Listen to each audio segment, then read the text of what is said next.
Chapter 8, Crisis Core Reunion. This is the beautiful musical composition of Nibelheim, one of my favourite pieces of music in the Final Fantasy series. And we are, of course, moving around a certain character's hometown and following the person who is in every single shot in Phantom Menace. And by Phantom Menace, I, of course, mean Final Fantasy VII Remake, which is the mighty Sephiroth. And this chapter will conclude in us encountering him. And he is by far the hardest boss in the game. And it's not because he's hard to fight. He's not hard to fight at all. It's because somebody gave him an adamantoise shell and he wears it at all times. So you do absolutely no damage to him. And in this video, guys, you are going to see a good maybe 10 minutes of me fighting every encounter along the way through the story. And then I get to him and I can't hurt him. And this was the moment where I realized that I was going to have to come up with some creative solutions. Because, of course, if you're playing this game as nature intends, you are doing some missions, you're doing some main missions, you're doing a bit of grinding, you're creating some materia, you're leveling your materia by repeating some missions. There's a very natural JRPG ebb and flow. I'm not doing that. So I don't have a lot of the things that I need. If I can't jump it, and I can't gravity it, and I can't hit it with darkness, I can't win. There's a very good reason why we went for the Wutai shop. We went for the Wutai shop because it gives you the strongest elemental spells in the least amount of work that I could figure out anyhow. And right now I'm getting my ass beat. Gotta be really careful here. Bombs and birds just coming in and dealing damage. But elementally weak, so hopefully we should be okay. I got these elements so I would always have something to compete against the weaknesses that the foes would have. And when these don't work, I can always use my action game abilities and the jump, overpowered nature to kind of cross the distance left in whatever the gap is between myself and success. But when all of these factors don't work, what do you do? So the temptation, I love the hue of the lighting here as we move towards the reactor. This is a beautiful game at times, it looks phenomenal. I think Square did a really good job with this. Whoever did this needs a rise, whoever did the remake needs to be fired. If we can just have that achieved, better world, considerably better company. And if we can start by cutting off Tetsuya Nomura's head and making sure he never has any design decisions whatsoever in anything that isn't designing belts, designing zips, and designing like impractical outfits, that'll be just great. But this game is phenomenal. It really is. It's easy to look at it and see its limitations, but as far as going back in and touching up an old game, I think they did a great job. And by making it more responsive, by making it more modern, more contemporary, they've just done something that I didn't expect them to do. And I like to be wrong, I say this a lot. I love it when a company can prove me wrong. Like, I have no faith in Square. I have so little faith in this company because I just don't think they have what it takes to make anything good anymore. But this game proves me wrong. And admittedly, I'm not going to give them full props because this is an old game. And old games were just made better, dude. It's just the way of the world. We have all the technology now, and we have none of the art, none of the craft, none of the magic. It's all gone. And then every so often you get something on the indie circuit or something that's a little bit behind the scenes and it reminds you what video games are supposed to be. This game's not doing anything new, it's not doing anything revolutionary, but what it is doing is taking something that people love and framing it in a product that works a lot better than it did before. Because I actually think the original Crisis Core looks better than this. I know that sounds insane. I know you're probably thinking, like, objectively that's not true. And objectively it's not true. But I love the aesthetic of the original. I love that kind of pixelated, you know, older gen visual. To me, it's one of the best looking aesthetics a game can have. It's up there with stuff like Wind Waker and Kane and Lynch 2, which I adore. This game is graphically superior with far higher fidelity. But that game looks nicer to me. You know, it's just my preference. However, that game does not play as good as this game. It is not as responsive. It does not have that tactile feeling of knowing that you are in control. That game is very much a product of when it came out. And there is nothing wrong with that, but I prefer the combat in this. If they could mod this game to give you a filter that turned it into the other game visually, I'd like this game even more. If they took out those abilities that fucking hit scan you that you have to interrupt, I'd like this game even more. And look at this. Doesn't this look beautiful? Fire everywhere. It's running really well for a PC port as well from Japan. Most PC ports in Japan come on a piece of fruit and they only work when you're on a train. But this one, surprisingly decent, consistent frame rates, a few settings to mess with, and it doesn't completely destroy your PC when you turn it on. The one issue I did have, which I've not mentioned because you probably won't, is every time I alt-tabbed this game it crashed. And if you do any kind of PC gaming, you know that you alt-tab quite a lot. Somebody messages you on Discord, you alt-tab. You know, I have to check an email, alt-tab. I have to check Twitter, alt-tab. I have to do whatever it is that you do on a machine, alt-tab, and it crashed. And fortunately, the game is designed in such a way where you can save almost at any moment, but it's just really inconvenient having to keep booting it. And you might not have had that issue. It was probably just one of those random things. I have not had a game crash the way this game crashed in years.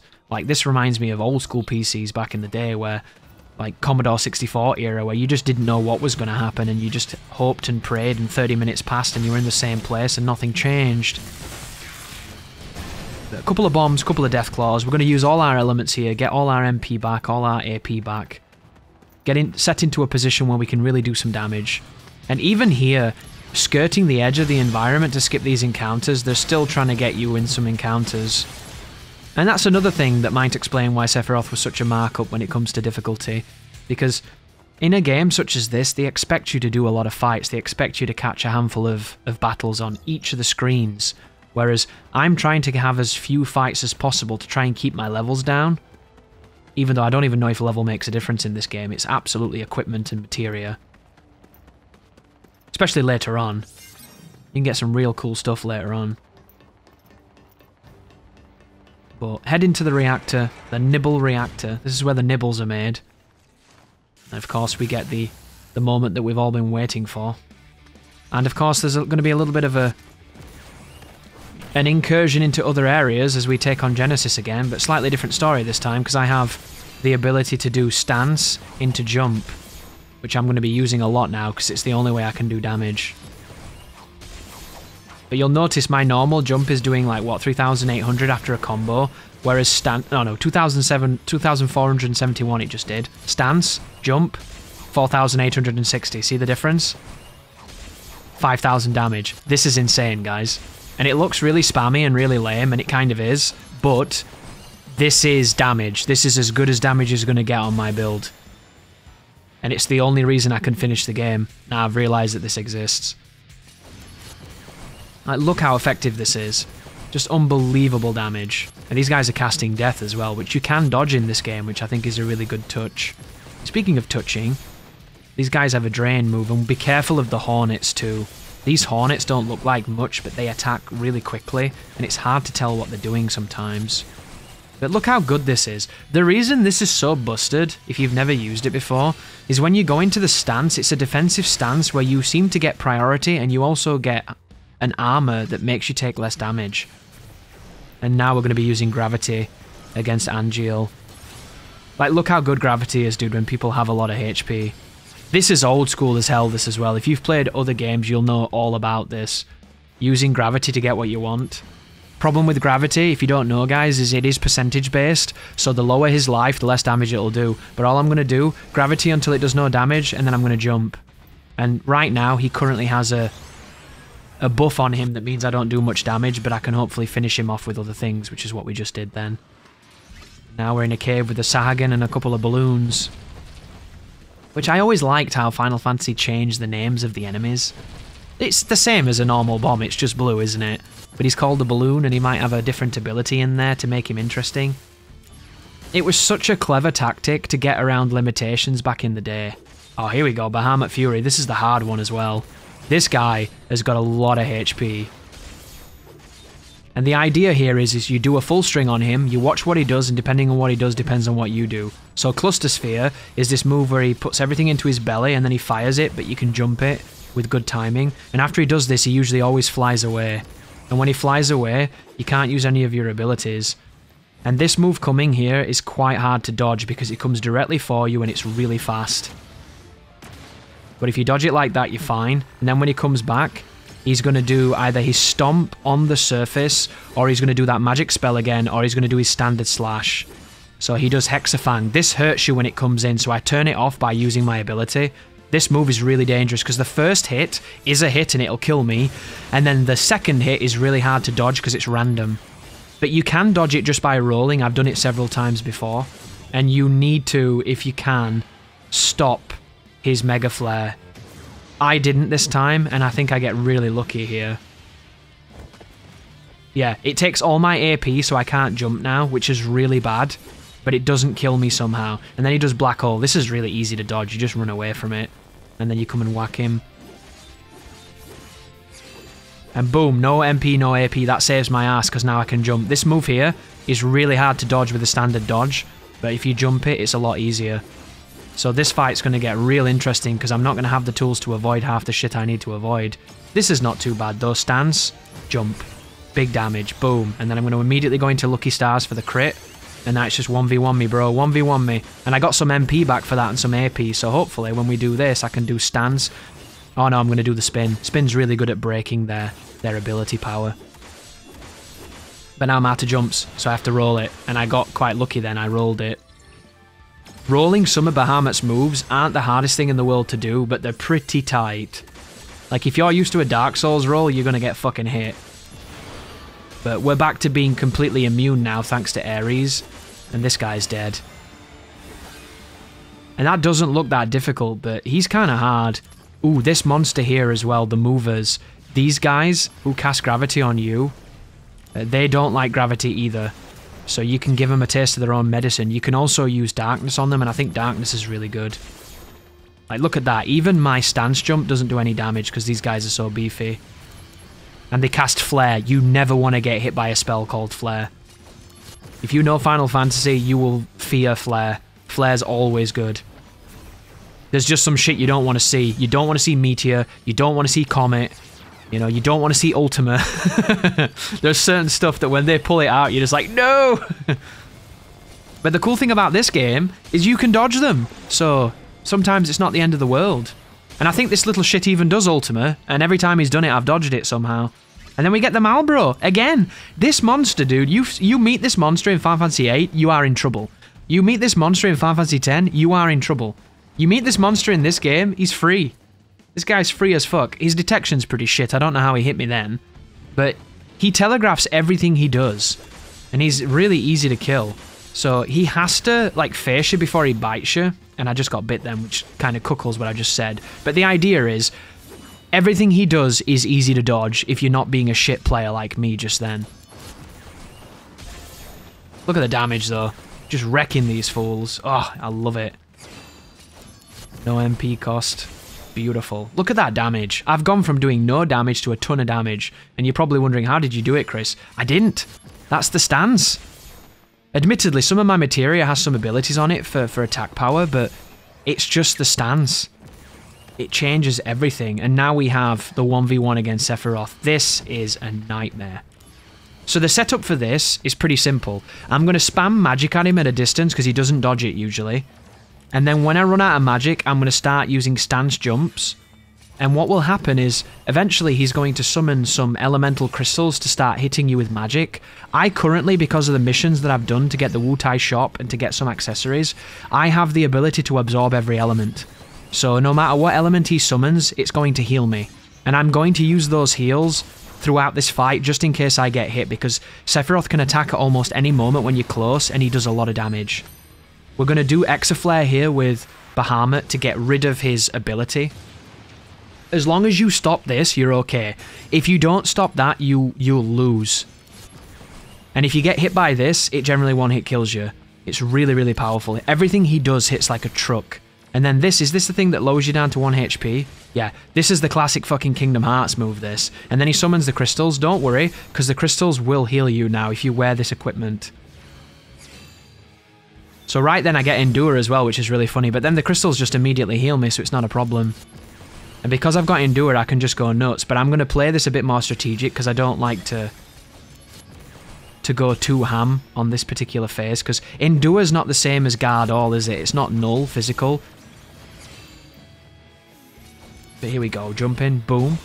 Get out of dodge. Nice. Go back in for a quick cheeky slash. And you might look at this and think this looks simple. It does look simple, but it's harder than it seems. The issue is when you go closer to him to try and engage, he can attack you really quickly, and he's got massive range. And if he starts a string on you and you start eating it, you're just going to die. And because you have to hit him so much, you're in this fight for quite a while.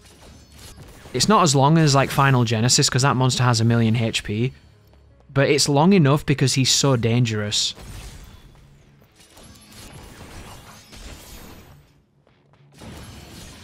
And right here we're getting flashbacks because we're getting roulettes, and it keeps giving me Sephiroth moves against Sephiroth, which I think is really weird. But I'm going to use it if he does any stupid thing. The moment he does Heartless Angel, if he does it again, I'm going to stop it with pressing Y. Right now. Boom. This is how you use these abilities, guys. Use them to shut down your opponent's advantage. And every time we jump, we're doing 6,000 damage, which is really good. You're going to need this later on, because the fight after this is really bad if you do not know how to deal damage. Fortunately, stance jump is the most ridiculous damage you can get at this moment for me, and it saves my ass pretty well. But I tried a lot of stuff to make this fight a bit more interesting, and sometimes less is more. And right there he catches me with his really quick move. See that? If he'd have hit me with any of those other slashes then, guys, this fight was over. I had lost. And I'm just going in because I don't care if I lose. And there you go, the end of Sephiroth. And now we get second phase. So this is really, really dumb. So I'm going to mash as much magic on him as I can. And when he attacks, I'm going to jump. And right now, because I'm close to him, I have to jump or he's going to push me off or kill me. So it's just mash jump and hope you don't die. But did you see how it said guard just then for 140 damage? Like, this is... The music's amazing right now. We're getting that one-winged angel, but it's just silly. This whole thing is really weird and silly. And then he gets off Octoslash as well. And it only does 1927, so I somehow managed to survive an Octoslash, only just. And then I beat him. That was a one attempt, that, which I'm really happy about. But that is way harder than it looks, just because of how awkward that fight can be thanks to resistance levels. But there you go, ladies and gentlemen. Sephiroth is buried. He won't be back, right? He won't be in every scene in the fucking remake of Final Fantasy VII. Even the one where they're having ice creams and shit is in the background. Unbelievable.